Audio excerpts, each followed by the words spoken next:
personally, I prefer the more open world type of driving game rather than being stuck on a track.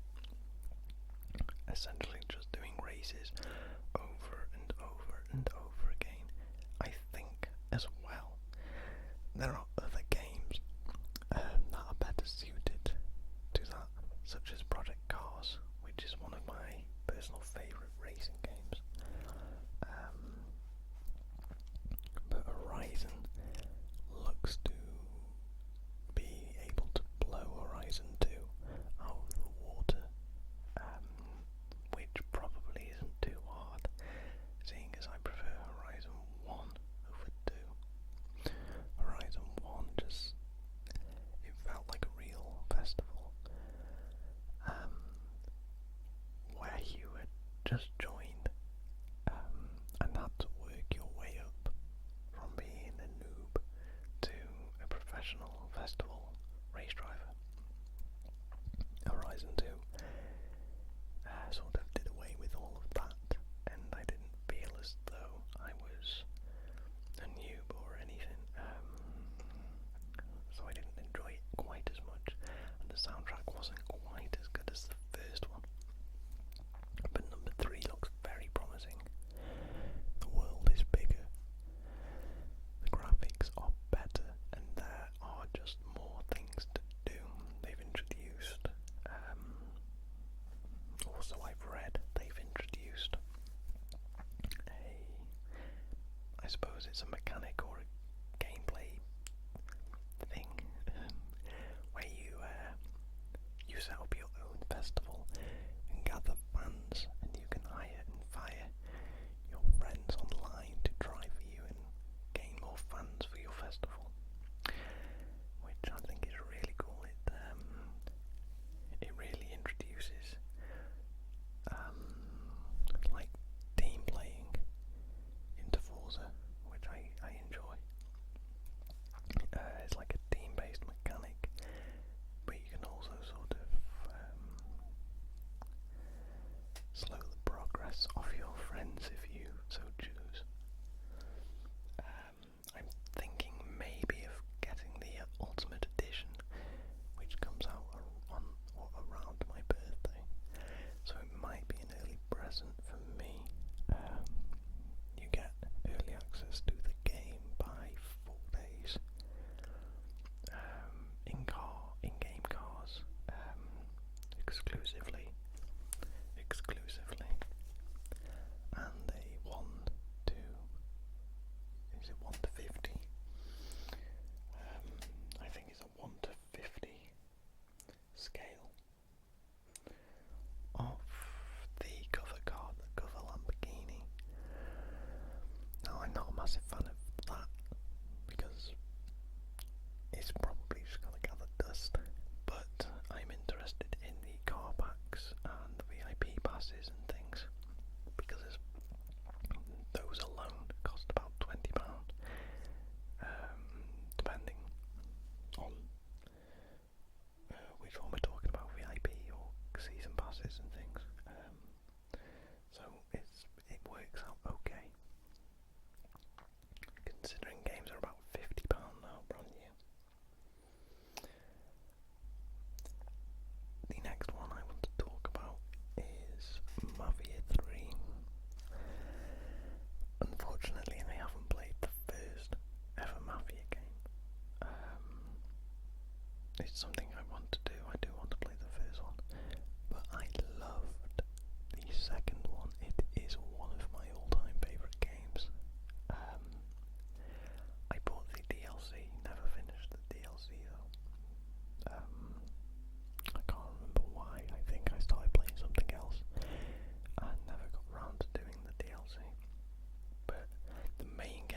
much they want for it. It doesn't say on the page that I'm on, but it seems to come with a couple of vinyls, dog tags and chips and artwork, and of course it's more than likely going to come with a steel tin. I like steel tins. They look nice as a collection if you've got a number of them. Unfortunately, I only have a few of them. But it is a game that I am seriously thinking about picking up when it comes out, although I won't be buying the collector's edition. That will just be a standard edition purchase from me.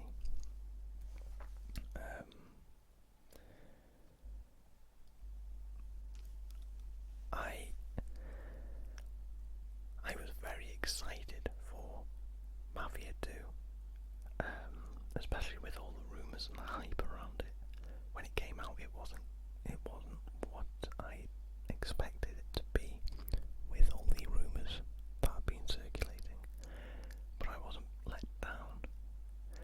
I'm hoping that even if the game Mafia 3 isn't quite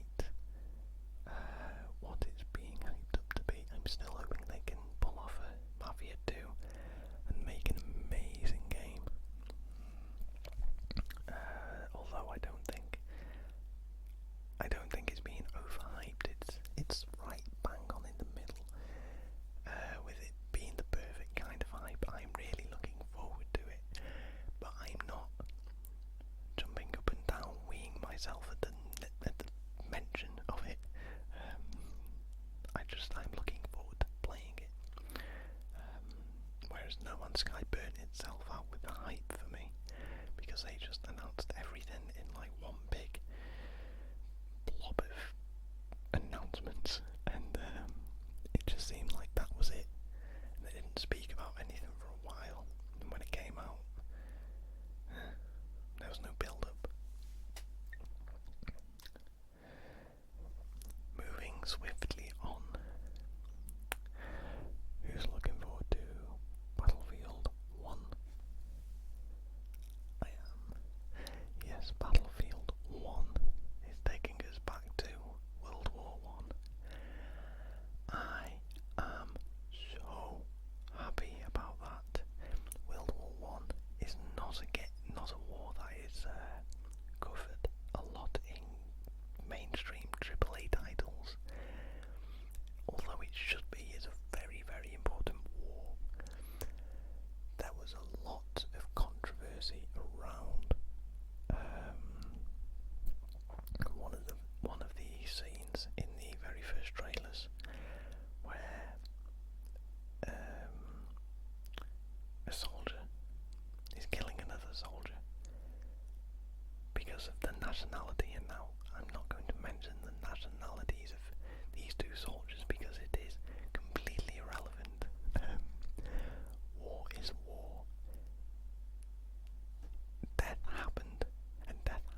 else can you expect? They make fantastic games.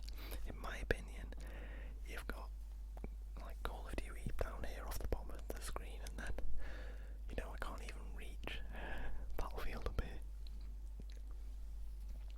They are doing a collector's edition with a statue or a statuette.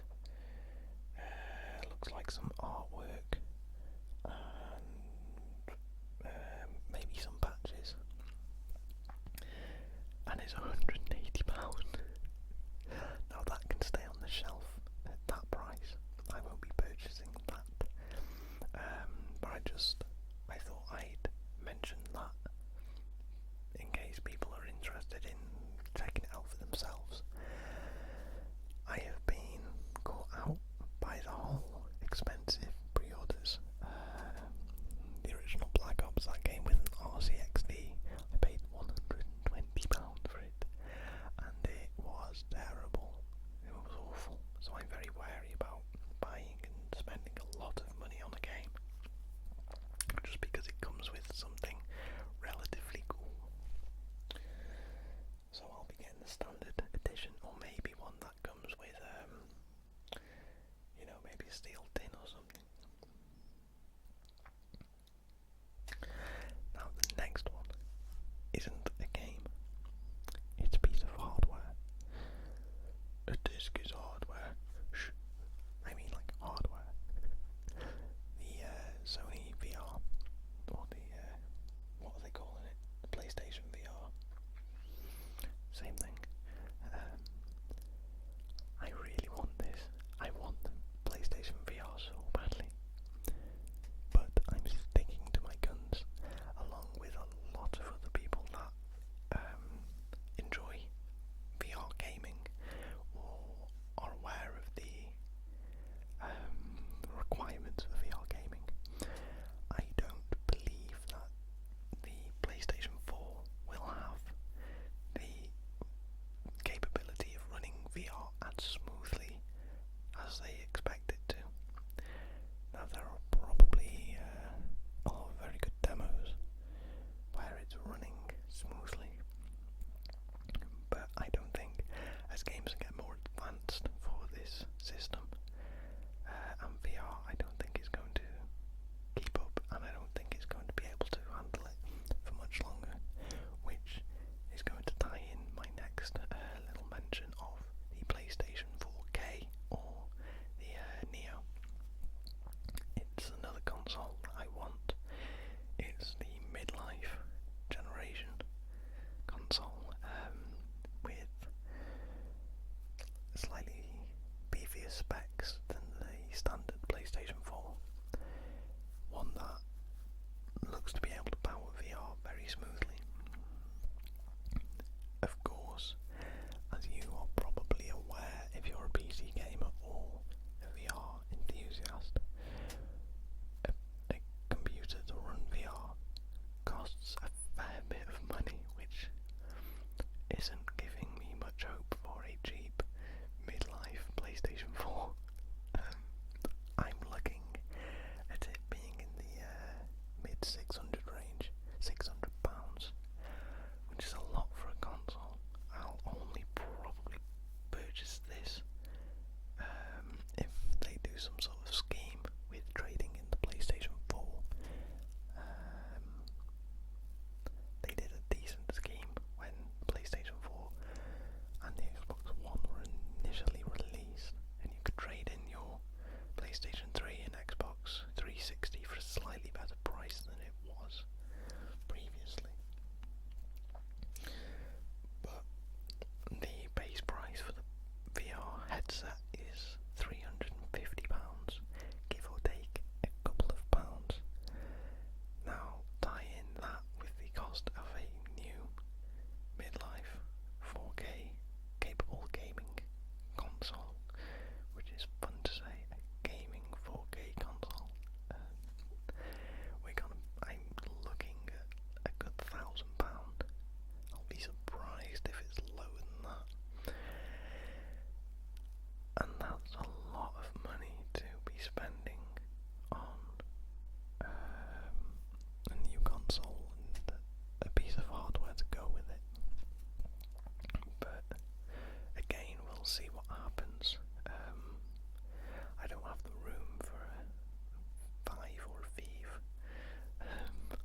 like they released for Uncharted 4, which I noticed had the same problem. I was praying that the Uncharted 4 final game didn't look how it did in the stress test.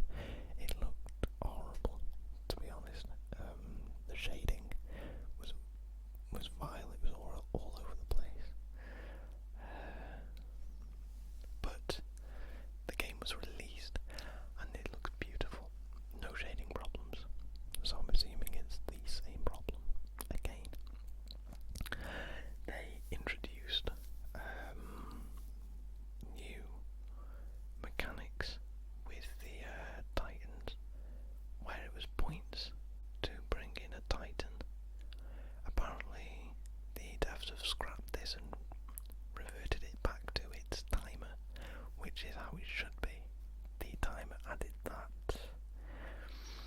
Badass. Alright, you've got 10 seconds before I come after you with my Titan and smush you in the face. I loved the timer. The timer was really good there. It was a good way of bringing in the Titan.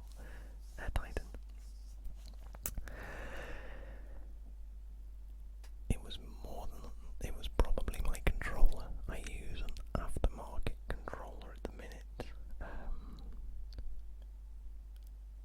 The aiming was very boxy. Now,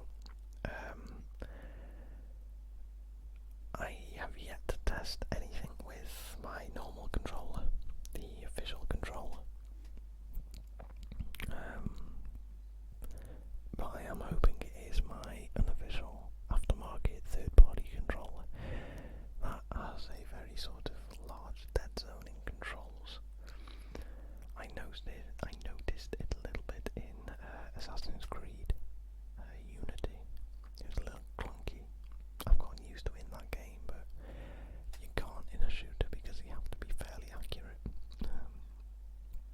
Of course, unless you're playing Call of Duty, in which hold down RT, L2 and just hope for the best.